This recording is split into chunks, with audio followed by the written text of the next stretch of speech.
রাঁধুনি বাংলাদেশের ঐতিহ্যবাহী রান্না।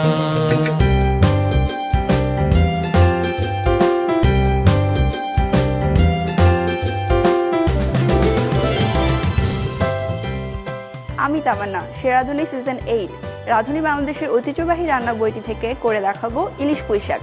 সাথেই থাকুন। ইলিশ পুঁই শাক রান্নায় যে সমস্ত উপকরণ লাগবে: ইলিশ মাছ 6 টুকরো, পুঁই শাক 600 গ্রাম, পেঁয়াজ কুচি 2 টেবিল চামচ, তেল 3 টেবিল চামচ, মরিচের গুঁড়া 1 চা চামচ, হলুদের গুঁড়া আধা চা চামচ, কাঁচা মরিচ ফালি 5 থেকে 6টি, লবণ স্বাদ মতো। ইলিশ পুঁই শাক রান্নার শুরুতে চুলায় একটি কড়াই দিয়ে গরম করে তাতে 3 টেবিল চামচ তেলের সাথে 2 টেবিল চামচ পেঁয়াজ কুচি দিয়ে নরম হওয়া পর্যন্ত ভাজতে হবে।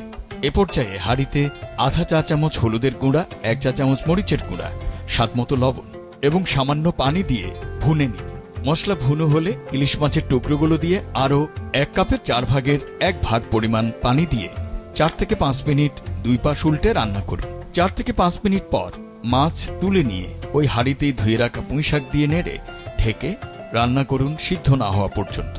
পুঁই শাক সিদ্ধ হলে তাতে তুলে রাখা ইলিশ মাছ দিয়ে আবারও 1 কাপের 4 ভাগের 1 ভাগ পরিমাণ পানি দিয়ে সাথে 5 থেকে 6টি কাঁচামরিচ ফালি দিয়ে 3 থেকে 5 মিনিট ঢেকে অল্প আঁচে রান্না করুন।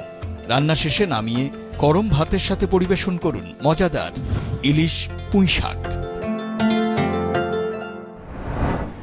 তৈরি হয়ে গেল ইলিশ পুঁই শাক। আশা করি আপনাদের সবার খুব ভালো লেগেছে। ভালো লাগলে অবশ্যই বাসায় ট্রাই করবেন।